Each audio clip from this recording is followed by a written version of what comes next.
Welcome to the CBS Radio Mystery Theater Archives, the only YouTube channel which has the original classic episodes of the CBS Radio Mystery Theater in order with no ads. Thank you for listening, and now, enjoy the show.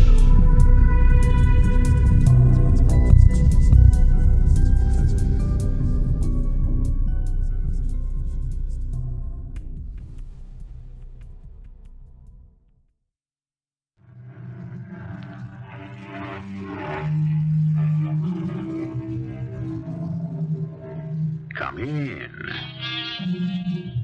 Welcome. I'm E.G. Marshall. Everyone has heard of the fabulous goose that laid the golden eggs, but trust Sir Arthur Conan Doyle to ring some changes on that story when he sends the world's favorite detective, Sherlock Holmes, on a wild goose chase. Mr. Breckenridge, I was recommended to you by the landlord of the Alpha. He says that you have the finest geese in town. Oh, yes. I sent him a couple dozen last week. Mm-hmm. And I'd like to know where you got them. And I shall tell you, I've never been so pestered in my life.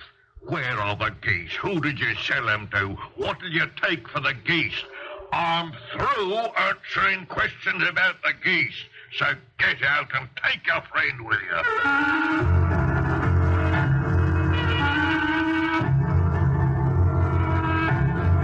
Our mystery drama, The Adventure of the Blue Carbuncle, was adapted from the Sherlock Holmes classic especially for the Mystery Theater by Burnett and stars Kevin McCarthy.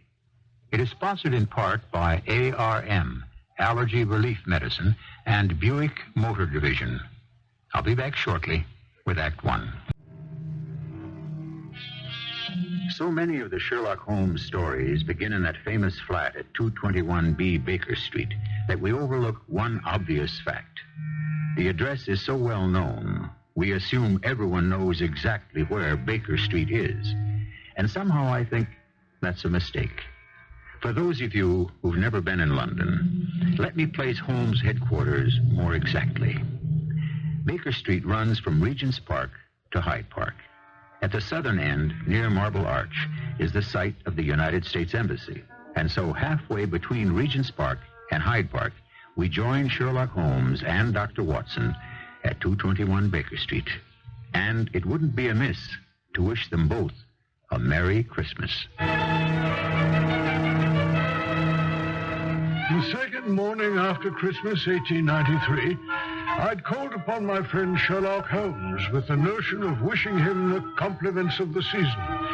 But I found him intently examining a very disreputable and seedy, hard felt hat. Seeing him thus occupied, I said, "Oh, if you're engaged, I don't mean to interrupt you." Oh, my dear Watson, I'm delighted to have a friend with whom I can discuss my results. The matter of this hat is perfectly trivial, but there are some points of interest. I suppose it's the clue which will guide you to the perpetrator of some crime.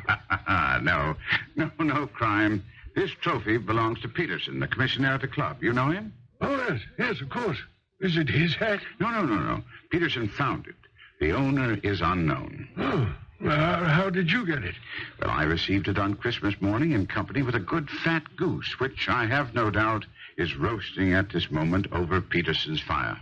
Well, what are you bothering with it at all for? Come, Watson. You know my interest in even the smallest of problems. Peterson brought it and the goose to me under circumstances that piqued my curiosity. Well, you certainly succeeded in whetting my appetite to know more. How did Peterson come by the hat and the goose? Interestingly, he was returning home from a party about 4 o'clock Christmas morning. In front of him, he saw in the gaslight a tallish man walking with a slight stagger, carrying a white goose slung over his shoulder. As he reached the corner of Goode Street and Tottenham Court Road, a row broke out between this stranger and a gang of toughs. Oh, dear, I see. In the fracas, he lost his hat. Yes. One of the rowdies knocked off his hat, and whereupon the man raised his stick to defend himself. But swinging it over his head, he smashed the shop window behind him. Dear me, an unfortunate way to celebrate Christmas. There's more misfortune to follow. Peterson ran forward to protect the stranger from his assailants, but the man, shocked at having broken the window and seeing an official-looking person in uniform rushing towards him, dropped his goose, took to his heels, and vanished. Huh. And the toughs? Also fled at the appearance of Peterson, so that he was left with the spoils of battle, his battered hat, and a most unimpeachable Christmas goose. Which surely he restored to the owner. My dear fellow, there lies the problem. It's true there was a small card tied to the bird's left leg on which was printed, "For Mrs. Henry Smith." It's likewise true that the initials H.S. are legible upon the lining of this hat. But there are some thousands of Smiths and quite a few hundreds of Henry Smiths in this city of ours. It's not easy to restore lost property to the rightful one. I say, what happened to the goose? I kept it until this morning, when there were signs that, in spite of the slight frost, it should be eaten without delay. I see. Therefore, it's now roasting on the hearth of the finder while I have the hat. Didn't this Smith advertise? No, Then you have no way of establishing his identity. only as much as we can deduce from the hat. Oh, you must be joking. What in the world can you gather from this old battered felt? Here's my lens. You know my methods. What can you gather yourself as to the individuality of the man who has worn this article? I took the tattered object in my hands and turned it over rather ruefully. All I could see was that it was a very ordinary black hat, much the worse for wear. The lining had been of red silk, but was much discolored. There was no maker's name. I saw the initials. There seemed to have been some effort to hide the discolored patches by smearing them with ink. I handed it back, saying, I see nothing, Holmes. On the contrary, Watson, you see everything, but you fail to draw inferences. All right. Then you tell me what you can infer from that hat. The man was fairly well-to-do within the last 3 years, although he has now fallen upon troubled days. He has foresight, but less now than formerly, pointing to a moral retrogression, which, when added to the decline of his fortunes, seems to indicate some evil influence, probably drink. I see. This may also account for the obvious fact that his wife has ceased to love him. Oh, my dear Holmes. I never heard such flights of fancy. He has, however, retained some degree of self-respect. He leads a sedentary life, is middle-aged, has grizzled hair, which he has cut within the last few days, and he uses lime cream on his hair. Oh, you must be joking. Also, by the way, it's extremely improbable that his home is lighted by gas. Oh, now that's too much. But I'll skip that and go back to the deduction about his fortunes being in decline. Where do you see that? This hat is 3 years old. So you say? These flat brims curled at the edge were fashionable then, but not since. It's a hat of the very best quality. Look at the band of ribbed silk and the excellent lining. If this man could afford to buy so expensive a hat 3 years ago and could afford none since, then assuredly he's gone down in the world. So obvious when you explain it. How about the foresight and the moral retrogression? Here's the foresight, Watson. This little disc and the loop which secures the hat against the wind. They're never sold with hats. This man ordered one, showing a certain amount of foresight, since he went out of his way to take this precaution against the wind. But the elastic's broken. Precisely, Watson. It's broken, and he hasn't troubled to replace it, although it's cheap and easy enough to have done. Therefore, he has less foresight than formerly. I can't see that. Why isn't it that he just doesn't care? Impossible. He's tried to conceal some of the stains on the hat by daubing them with ink, so he hasn't entirely lost his self-respect. Well, I suppose you deduce that he's middle-aged, recently had his hair cut, and uses lime cream from an examination of some stray hairs found in the hat. Good, Watson. If you use the lens on the lower lining, you will find a number of hairs clean cut by the scissors of the barber. There's a distinct odor of lime cream, and the hairs are adhesive. Yes, fine. But the sedentary life. The dust on the hat, Watson. Not the gritty gray dust of the street, but the fluffy brown dust of the house. The hat has been hung indoors most of the time. But his wife, you said that she'd ceased to love him. His hat hasn't been brushed for weeks. When I see you, my dear fellow, with a week's accumulation of dust upon your hat, and when your wife allows you to go out in such a state, I shall fear that you also have been unfortunate enough to lose your wife's affection. My word. Well, he might be a bachelor. Doctor, you forget. He was bringing the bird home as a peace offering to his wife. Remember the card on the bird's leg? Fair enough. But you will admit that you were guessing when you said he was without gaslight. Not at all. One tallow stain on a hat, even two, may come about by chance. But when I see no less than 5, I think there can be very little doubt that the individual must come into frequent contact with burning tallow. Can you not see him, Watson, walking upstairs at night after a drinking bout, with his hat in one hand and a guttering candle in the other? Well... Come, my old friend. You must admit he never got tallow stains from a gas jet. Jove, you have an answer to everything. But all of this seems to be rather a waste of energy. The goose. Mr. Holmes, the goose. What of it? Has it returned to life and flapped off through the kitchen window? See here, sir. See what my wife found in its crop.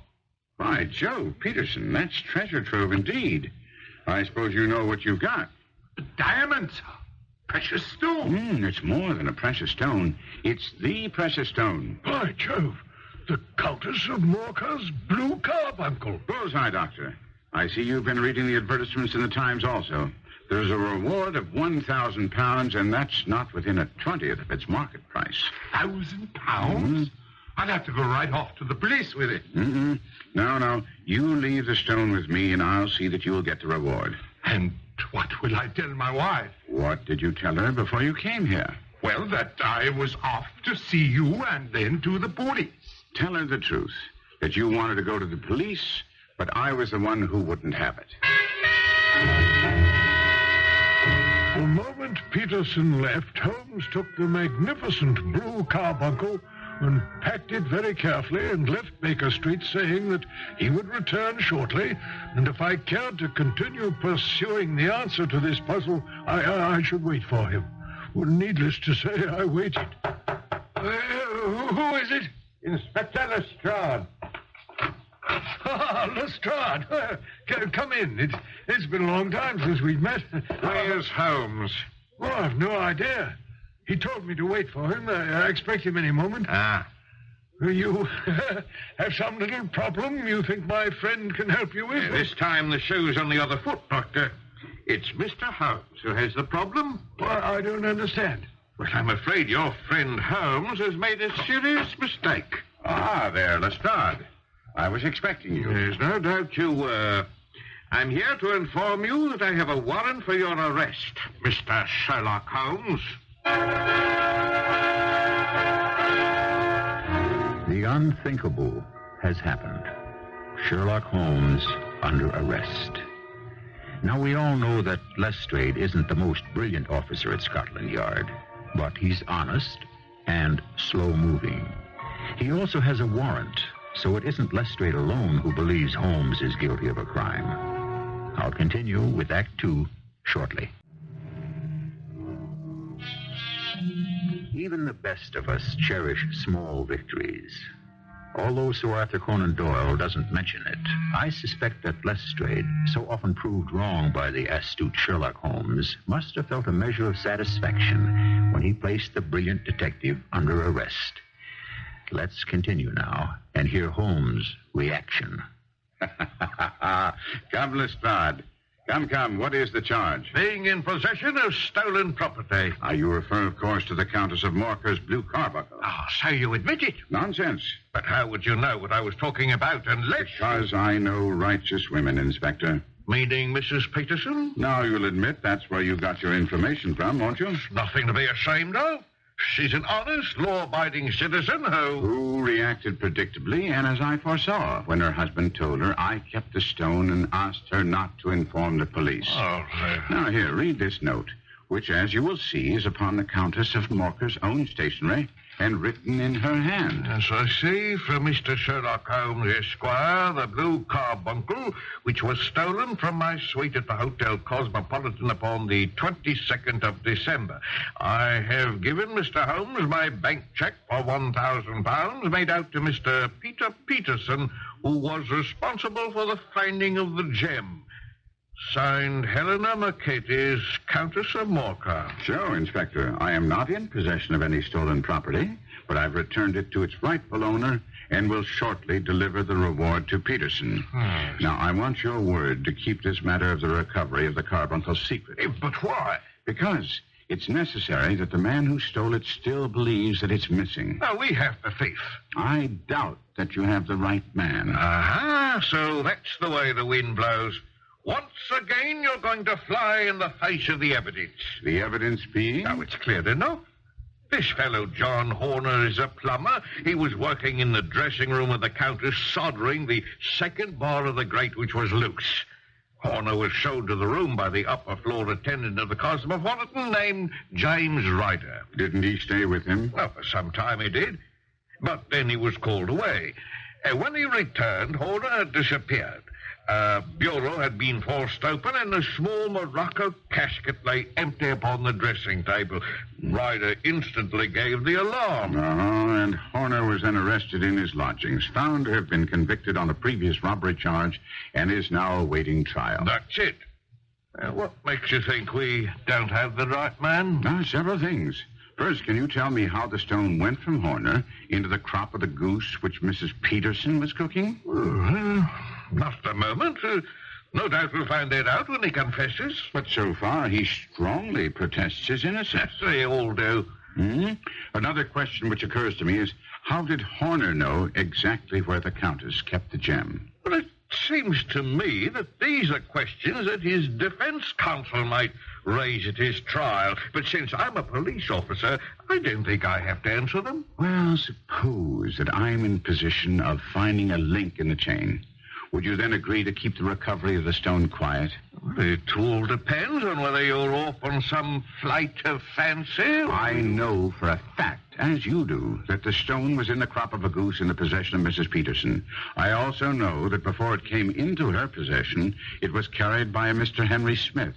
I propose to locate this Mr. Smith and find out what part he played in this little mystery. And if I agree, how do you intend to do that? By the simplest means possible, an advertisement in the newspapers. And so it was agreed. Lestrade left. An advertisement was placed reading, "Found at the corner of Good Street, a goose and a black felt hat. Mr. Henry Smith can have same by applying at 6:30 this evening at 221B Baker Street." Now, I did my professional rounds the next day, but was back at Holmes' flat at 6 o'clock. My friend was waiting for me, lounging on the sofa in a purple dressing gown, thoughtfully staring at a plump white goose, which was conspicuous on the sideboard. He waved at it and said, "Isn't that a fine-looking bird, Watson?" Makes my mouth water. But I presume we're not going to have the pleasure of eating it. Correct. If we receive an answer to our advertisement, this bird will put us a lot farther along the trail to the answer we seek. You think Horner innocent? That's putting it a shade too strongly. I'd rather say that the police have accepted all evidence at face value and made no effort to answer the questions I put to Lestrade here yesterday. However, Mrs. Hudson is preparing our dinner, which we shall have at 7, unless we're interrupted. Before we could start dinner, there was a knock at the door. I opened it to admit a tall man in a Scotch bonnet with a coat buttoned up to his chin. Holmes rose from the sofa to greet him. Mr. Henry Smith, I believe. Oh, yes, that's my name. Pray take this chair by the fire, Mr. Smith. Oh, thank you, Mr. Holmes. It is Mr. Sherlock Holmes, isn't it? Yes, and this is Dr. Watson. I do. Well, I don't mean to be impertinent, but I'm at a loss to understand how a man of your reputation comes to be involved in a matter concerning a goose and a hat. This is your hat, sir. Oh, yes, thank you. But since you know my identity, you must also know my disposition for observation and oblige me by putting it on. Of course. A perfect fit. Well, sir, we've retained these things for you for some days because we were looking for an advertisement from you giving your address. Well, shillings aren't so plentiful with me as they once were. I believe that gang of roughs who assaulted me had made off with both my hat and the bird. I didn't care to spend more money in a hopeless attempt to recover them. Quite so.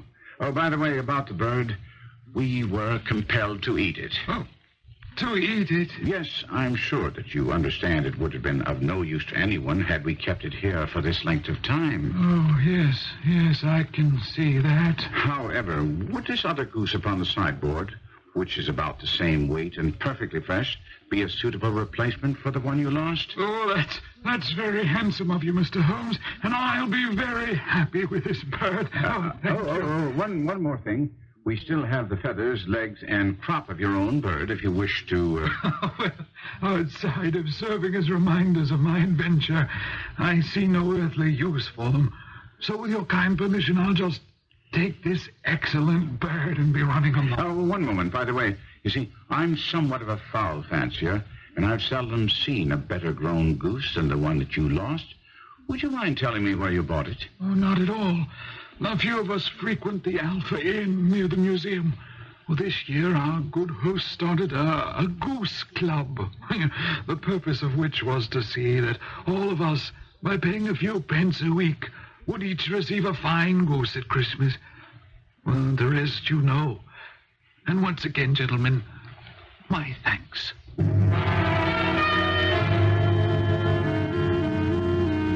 door had not long closed on Mr. Smith before Holmes turned to me and said, It's quite certain our friend Smith knows nothing of the matter.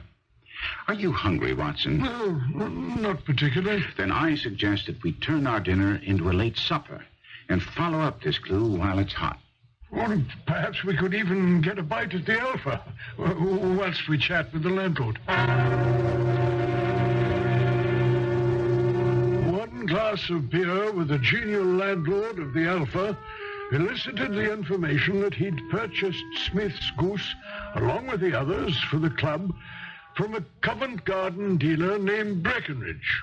When we reached his stall, he was about to put up the shutters for the night. Good evening, Mr. Breckenridge. Cold night. You must have some reason to be out in it. I see you sold out of geese. Well, let's have 500 tomorrow morning. I'm afraid that won't do. Well, there's some in the store yonder with a gas flare. Oh, yes, but you were particularly recommended to me. Who by? By the landlord of the Alpha. Oh, yeah. I sent him a couple of dozen. Fine birds they were, too. Now, where did you get them? Now then, mister, out with it, and you'd better make it straight. Well, straight enough. I should like to know who sold you the geese you supplied to the Alpha. And I'm not telling you. Now be off. Why should you be so warm over a trifle? If you were as pestered lately as I am, you'd be warm, too. When I pay good money for a good article, there should be an end of the business. But every day it's, where are the geese? Who did you sell the geese to? And what would you take for the geese? Well, I have no connection with other people who've been making inquiries. But I'm always willing to back my opinion on a matter of fowls, and I have a fiver on it that the bird I ate is a country bird.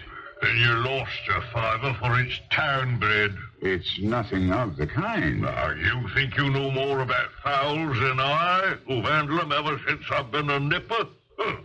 I tell you that all those birds went to the Alpha were town bred. You'll never get me to believe that. Now, since you seem to be a betting man, would you care to make a wager on the matter? Oh, I'd just be taking your money. But to teach you not to be obstinate, I'll put a sovereign against you. You may as well hand me the sovereign now. Bill, bring me the books. And when I have a Mr. Cocksure, I'll prove to you that there's still one goose left in my shop, and that's you. Well, thank you, Bill. Now, this book lists the names of all the folk from whom I buy. On this page here are the country folk, and their numbers after their names are where their accounts are on the big ledger. Now then, you see this page in red ink? That's a list of my town supplies. Now, look at the third name and read it out to me. Mrs. Oakshott, 117 Brixton Road, 249. Just so. Now, turn that up in the big ledger. There. You have it. Read that last entry. December 22. 24 geese at 7 shillings 6pence. There you are. Underneath. Sold to Mr. Windigate of the Alpha at 12 shillings. What have you to say now? Well, what can I say? Here's your sovereign. Well, that's the last time I take a bet with a tradesman. Come on, Watson. What? You were fortunate that you managed to get him to wager with you, Holmes. Not fortunate. Observant. When you see a man with whiskers of that cut, with a pink betting slip protruding from his pocket, the odds are all in your favor that he can be drawn by a bet. If I'd put 100 pounds down before him, I'd never have gotten such complete information as he gave me, because he thought he was getting the best of a wager. I've had enough of you and your geese. Any more talk of geese and I'll shut the door. Come, Watson, come. Good. I didn't buy the geese off you. But one of them was mine all the same. We'd like a word with you. Come on, Watson. The fellow's taken to his heels. George, that chap runs like a hare. He won't get away, and it'll be worth your while to talk with us. Tell the smasher that I can't give him what I ain't got. But I'm still trying.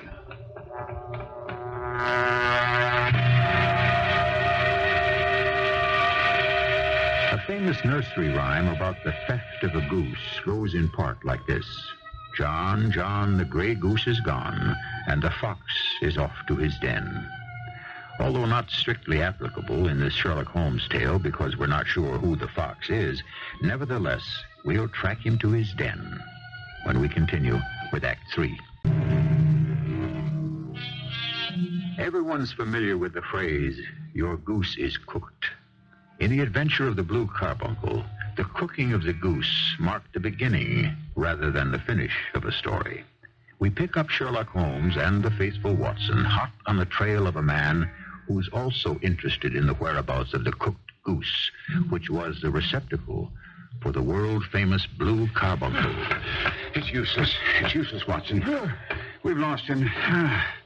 Time to stop using our feet and start employing our brains.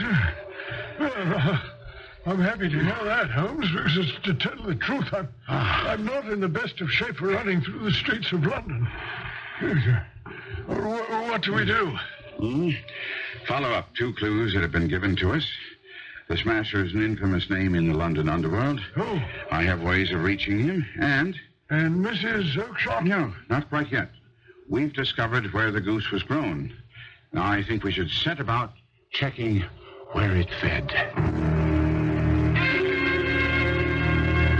I left my friend to go to my home, but made an appointment to have dinner with him the following night. Much to my surprise, when I arrived, I found Inspector Lestrade of the Yard sitting opposite Holmes. Lestrade had a long face. Watson, the Inspector Superiors at Scotland Yard are expressing some concern over the fact that they may look foolish if it turns out that they have once again arrested the wrong man. They're much more concerned of our rowdy disturbance at the Hotel Cosmopolitan this morning. What has that to do with me? Now, come off it, Mr. Holmes. I know what a marvel you are at disguises, and I'll bet my last copper that you were one of those toughs that got into a disgraceful brawl in front of the hotel today. Indeed, Inspector. And can you advance any reason why I should be involved in such a fracas? Because you're still poking around about the Countess of Morcar's Blue Carbuncle. Well, I'm convinced Horner is innocent, and I'm hoping that I'll be able to marshal enough facts for you to render me some assistance. Ah, you admit you need our help. In this matter, definitely. And what do we get out of it? I think I can promise to save you and the Yard some embarrassment in the matter of the man now in jail. First, I'd like to know what you want from us. I want you to pick up the Smasher. The Smasher? On what charge? Doesn't matter. Anything that will hold him overnight. Use the brawl at the Cosmopolitan. He wasn't there. But 2 of his boys were. Ah, so you were the other man. No, that's of no moment now. What is important is that the Smasher should be out of the way tonight. Why? Do you think this Smasher took the carbuncle? At the moment, I have only suspicions. What I do know is that the Smasher is involved. Else why would 2 of his tops be posted at the Cosmopolitan entrance? Most of the people who stay at the Cosmopolitan are wealthy. The Smasher might have had some other reason. Granted. But the fight didn't start until they found out someone else was inquiring about Mr. James Ryder. Oh? Ah, who quite coincidentally called in sick today. He was not at work. Mightn't he have been really ill? If my theory is correct, he is ill of fright. I think Mr. Ryder knows something that the Smasher wants to know. And that knowledge has frightened him half to death. After some grumbling and a promise from Holmes that the Yard could release the Smasher the first thing in the morning, Lestrade agreed. Holmes and I immediately set out for Ryder's lodgings, which weren't too far from Mrs. Oakshot's address in Brixton Lane. Ryder had a room tucked away at the top floor of a small house at the end of a mews. As we approached it, Holmes warned me. Now keep a sharp eye out for anyone loitering around the entrance, Watson. You think the Smasher has some of his men watching the house? I think it's a distinct possibility. I'm not concerned about them watching. I just don't want them preventing us from entering. Ah, there they are. Oh, yeah. Follow my lead now. I don't want you getting any wrong ideas now, mister. My sister's a very refined gal. Not the sort you can play tricks with. She's used to gentlemen. You understand? You told me all that in the pub. But I don't have any wrong ideas. I'll behave in a proper fashion. We weren't challenged as we entered, and whilst we were climbing the stairs, Holmes complimented me. You did well out on the street, Watson. Just enough to throw them off the scent if they had instructions to stop anyone who might be looking for Mr. James Ryder. Here we are. Who's there? My name is Sherlock Holmes. Open up. What do you want? I can be of assistance to you in the matter that's troubling you. What do you know about it? I know everything about it. How do I know it isn't a trick to get me to open? You're interested in geese, or rather one goose, white, with a black bar across its tail, which was sold to Mr. Windigate of the Alpha Inn and given by him to Mr. Henry Smith. Oh, sir, you're the very man I've longed to meet. I can hardly tell you how interested I am in this matter. Well, come in quickly. These elaborate precautions for your safety won't be necessary, Ryder. The Smasher's in jail, and that's where you'll be very shortly, unless you tell me the few things I need to know to make my case complete. Oh, for Lord's sake, have mercy, sir. Don't have me thrown in jail. Think of my father. Think of my mother. Oh, please, sir, have mercy. I'm thinking of John Horner, the innocent man you put in the dock for a crime he didn't commit. I leave the country. I won't give evidence against him. Then the charge will be dropped. We shall see. First, I will tell you that I have almost every link in my hands and all the proofs a prosecutor would need. So I'll be able to check you if you lie. Oh, I promise, sir. You shall have it all. Very well. Now, you decided to steal the stone. When and why? Well, I wanted to get married. You see, Catherine Cusack and... Her ladyship's waiting maid. Oh, yes. Well, Well, I was mad for her, and she said the only way she'd have me was if we had a nest egg to set aside. Then she told me where the Countess kept her gem, but I could see no way for us to get it, and and not be suspected until I heard about Horner. Indeed, Ryder, there's the making of a very pretty villain in you. When you learned that Horner, the plumber, had been mixed up in some such matter before, you laid your plans. You and your confederate created some small job in my lady's room, knowing that Horner should be sent for. He did the job, left, then you rifled the jewel case, raised the alarm, and had the poor soul arrested. Yes, all this I know. Now, how came the stone into the goose, and the goose into the open market, and how did the smasher get into the picture? The truth now, for that's your only hope. But after Horner had been arrested, it seemed to me I'd best get away with the stone at once, for I was afraid the police might take it into their heads to search me and my room. A pity they didn't. Well, I wish it had never happened. Believe me, it was the first time, and I was really in a sweat. I left the hotel, as if on some errand, and went to my cousin's house. Now, she lived in Brixton Road, where she fattens fowls for market. When I got there, she asked me what was wrong, because I was so pale and in a sweat despite the cold. But I told her I had been upset about the robbery in the hotel. Then I went into the backyard and smoked a pipe and wondered what was the best thing to do. Mm-hmm. And that was when you got the idea about the goose. No, not at first. I was thinking about how to turn the stone into money. I knew I'd have to have help, and that's when I thought of the smasher. But I just couldn't face the idea of going out into the street again with the stone in my pocket. Well, I saw the geese waddling about, and I remembered my cousin had promised me the pick of her geese for a Christmas present. Mm-hmm. And it was then that you got the ingenious idea of secreting the stone in the goose. Well, Mr. Holmes, I was sure I'd found a perfect hiding place. I drove one of the birds behind a little shed in the yard, caught it, and pried its bill open and pushed the stone down its gullet as far as my fingers could reach. The bird gave a gulp, and I knew it had swallowed the stone, but the creature flapped and struggled, and out came my cousin to see what was the matter. As I turned to speak to her, the bird broke loose and fled off among the others. So you were, so to speak, a gone goose. Well, I didn't think so at the time. My cousin had picked out another bird for me, but I remembered the bird I had, a big white one with a barred tail, and I insisted that was the one I wanted. Had you kept your eye on it? Well, as well as I could. My cousin was a little huffed because I wouldn't take the bird they'd expressly fattened for me, but anyway, she told me to go ahead and take my bird, and turned and went back into the house. Mm-hmm. So you wasted no time, but slaughtered the bird, and then? Well, then I slung it over my shoulder and went about getting to see the smasher. I'd heard of him about the hotel. So you're the shrimp what's been asking for me, eh? All right, now, what's it all about? Well, I've got something I want to dispose of. Something hot, huh? I guess so. It's, well... You lifted something? Well, yeah, as you might say. I want to know how you heard about me. You know a man named Monley? Of course I do.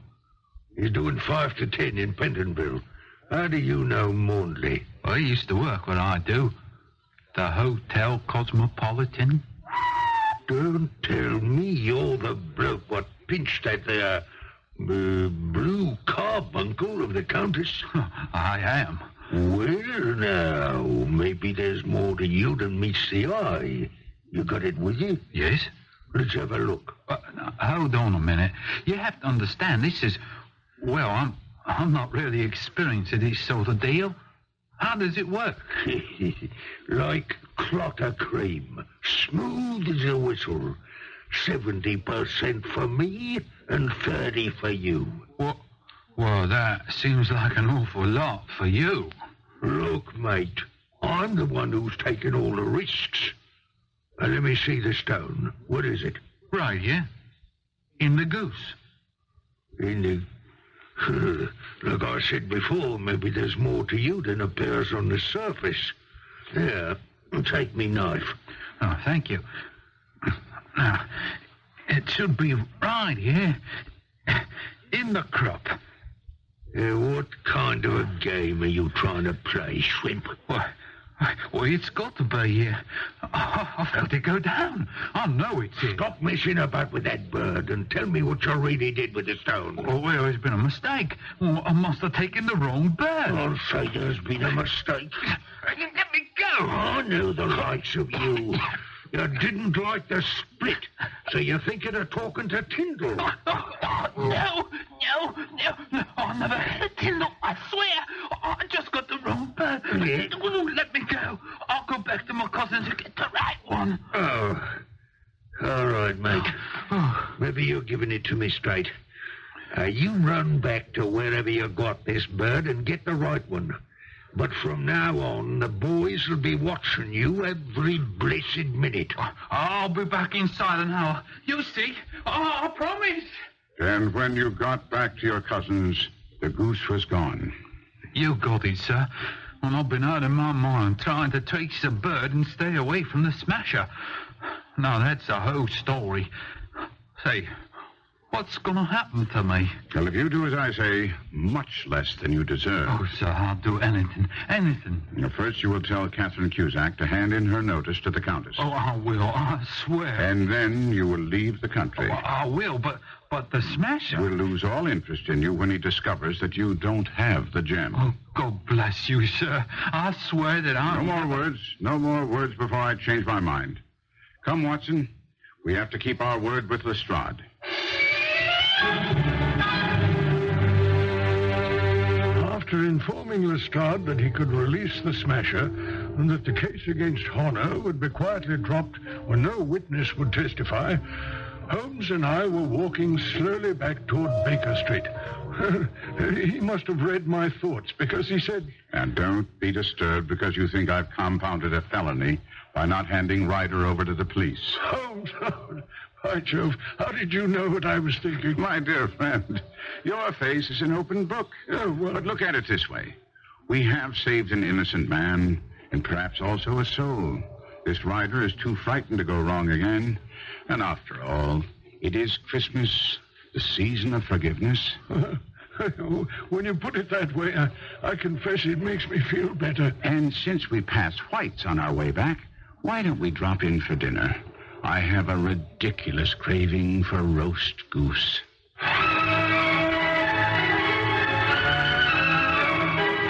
So it seems that Charles Dickens isn't the only English writer who wrote a Christmas story. Although I'll admit that Ebenezer Scrooge is better known than Sherlock Holmes for celebrating the spirit of Christmas. I'll be back shortly. Although Sir Arthur Conan Doyle wrote a number of stories which didn't involve Sherlock Holmes and one notable novel, The White Company, it's been a well-kept secret that he collaborated with Sir James Barrie of Peter Pan fame on an operetta. I wish, although I know it's in vain, that someday someone would put it on so that we could see just what kind of librettist Doyle was. Our cast included Kevin McCarthy, Court Benson, William Griffis, and Lloyd Battista. The entire production was under the direction of Hyman Brown. This is E.G. Marshall inviting you to return to our Mystery Theater for another adventure in the macabre. Until next time, pleasant dreams.